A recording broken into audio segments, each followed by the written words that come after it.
İlqar Gülablı, Qara Xəncər. Firudun Tehrandakı bütün işlərini görüb qurtardı.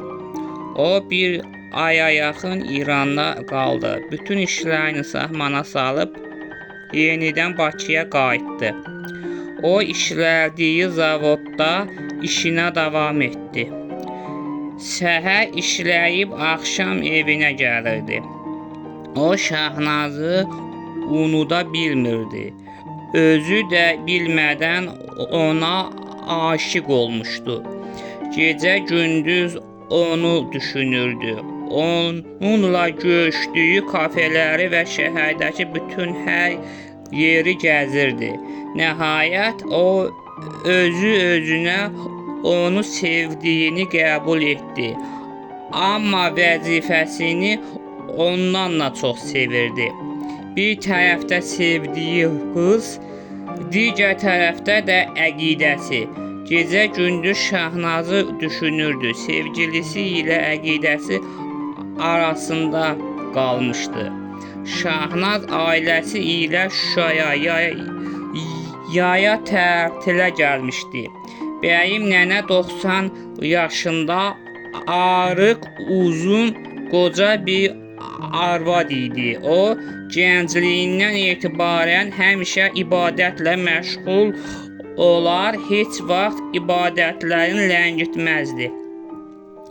Bir zamanlar əri, oğlanları və çoxlu qulluqçuları ilə yaşadığı böyük bir dəbdəbəli evində indi Fatma ilə birgə yaşayırdı.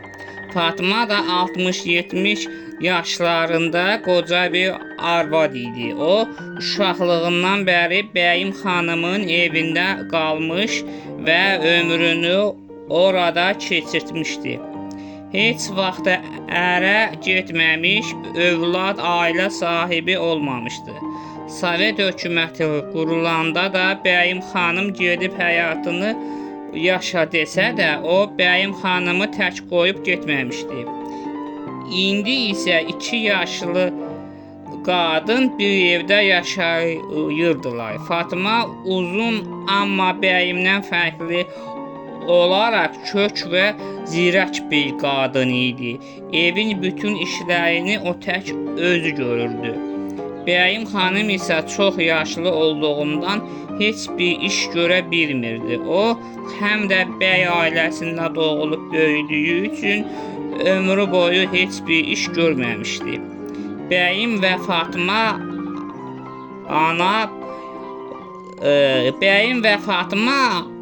ana bala kimi idilər. 90 yaşı olmasına baxmayaraq Bəyim cumrah idi. O bütün günü qonum-qonşu ilə söhbət edir, gecələr isə televizorda xoşladığı verilişlərə və Rus kanallarından Hindistan filmlərinə baxırdı. Rus kanallarında baxa-baxa Rus dilini də öyrənmişdi. Fatma da ona qulluq edir, boş vaxtlarında isə onunla birlikdə televizora baxırdı. O da eynən Bəyim kimi dindar bir müsəlman idi. Bir gün yenə Bəyim xanım qonşularla söhbət edir. Fatma isə evdə yemək bişirirdi. O yeməklərin bişirib hazırlayıb Bəyim xanımın yanına gəldi. Bəyim xanım isə qonşunun həyətindən məhəllənin qadınları ilə bərabər oturmuşdu. Fatma və Bəyim yan-yana oturub qonşu arvadlarla qeybət qırmağa başladılar. Elə bu vaxt bir qırmızı maşın evin qabağına saxladı. Onların gözlədiyi qonaqlar gəlmişdilər. Qabaqdan Ağa Həsən və Ağa Hüseyn, arxadan Sona, Anna, Şahnazla Elnaz düşdülər. Ağa Həsənlə Ağa Hüseyn anaları ilə görüşdülər. Sonra isə Şahnaz nənəsini görüb onu bağrına basıb qucaqladı. Nənə bala bir-birlərini öpüb qucaqladılar. Şahnaz nənəsini bərk-bərk bağrına basıb dedi: "Nənə, o qədər darıxmışam ki, səndən ötəri. Mən də darıxmışam nənən gözlərinə qurban." Şahnaz nənəsindən sonra Fatma ilə də qucaqlaşdı.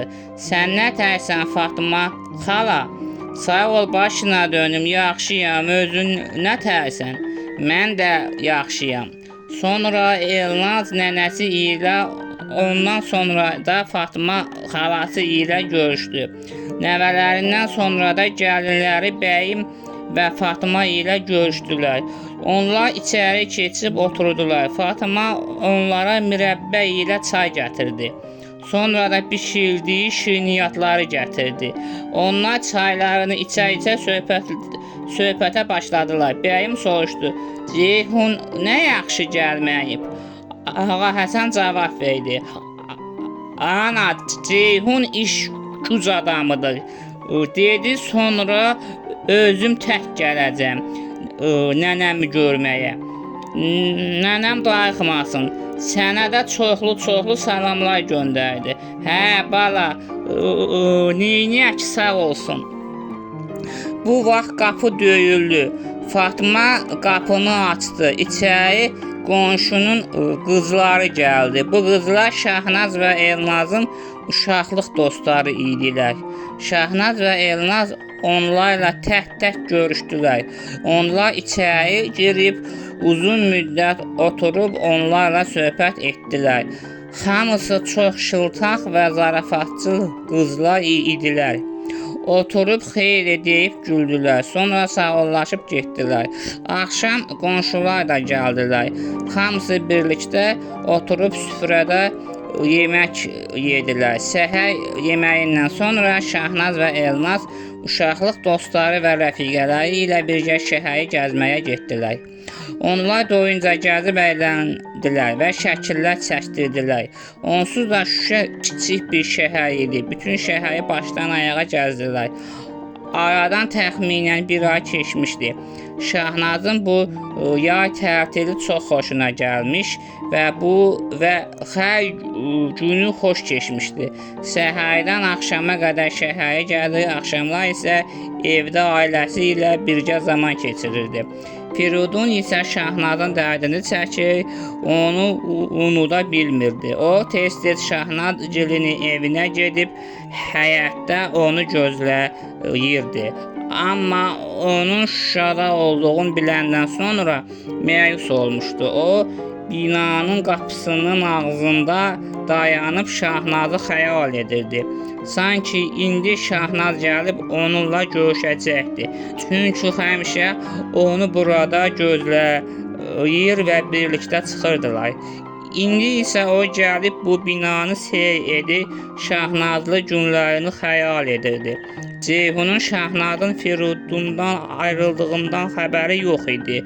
Ona bunu deməmişdilər. O çox əsəbi bir adam olmuşdu. Adi bir şeyə çox əsəbləşir və hamı ilə dalaşırdı. Valideynlərinin evdə olmadığından istifadə edib hər gün dostları ilə restoranlarda oturub içirdi. Evinə hər gün sərxoş halda gəlirdi. O beyninə qoymuşdu ki, mütləq Firidunla Şahnazı ayıracaqdı. Şahnazı mütləq almalıyam, o mütləq mənim olmalıdır deyirdi öz-özünə. Lap lazım olsa zor gücünə, qolumun gücü ilə alacam Şahnazı. Bunun üçün Firidunu aradan götürmək lazımdır. Ceyhun polis işçisi olduğu üçün əvvəl dostları ilə bu işi görmək istəsə də, sonra hökuməti bu işə qarışdırmamağı və bu işi özü tək görməyi qərarı aldı. Onun Natiq Balaxanlı adlı bir tanışı var idi. Uzun illər oğurluqdan türmələrdə yatmışdı. Saç saqqalını türmələrdə ağartmışdı. Ceyhun digər oğruları ələ vermək şərti ilə Natiqin cinayətlərinin örtmüşdü. O vaxtdan bəri aralarında dostluq münasibətləri